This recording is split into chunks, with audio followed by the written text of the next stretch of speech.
Hello, and welcome to another episode of Canadian History Ehx. Today, we're looking at some penny-size history, those quick dives into Canadian history that I try and do each week. Wherever you look in Canada, you will find a unique local history story.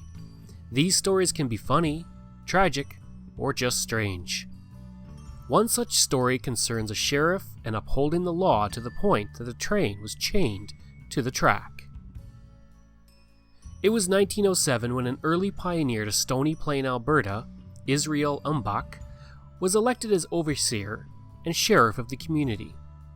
And before we get into his legendary story, we should talk about the railway coming to the community first.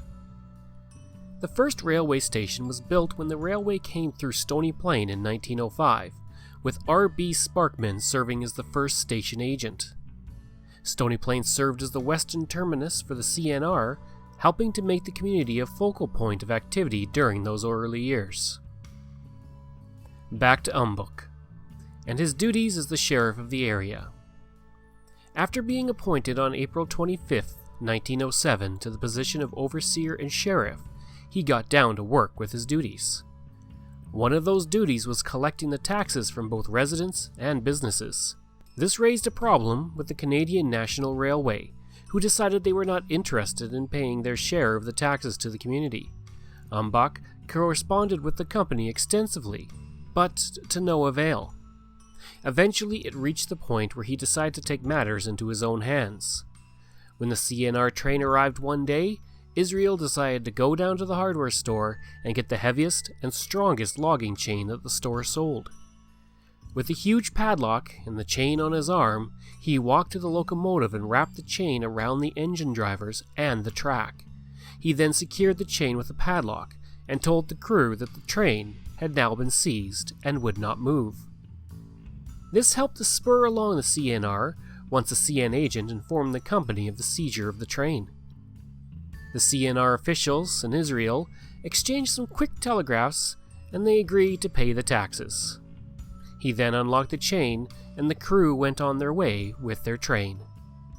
Today, a statue stands in Stony Plain honoring Umbach and his train chain story, as well as a replica of the driver with a chain wrapped around it. Now, no mention of Israel would be complete without talking about the many ways he impacted Stony Plain beyond the train incident.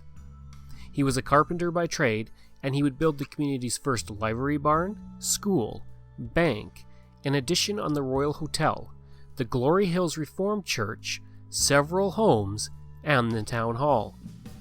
Israel and his wife Louisa would have 13 children together, and he would pass away on June 6, 1948. Umbach Road is named for him in Stony Plain.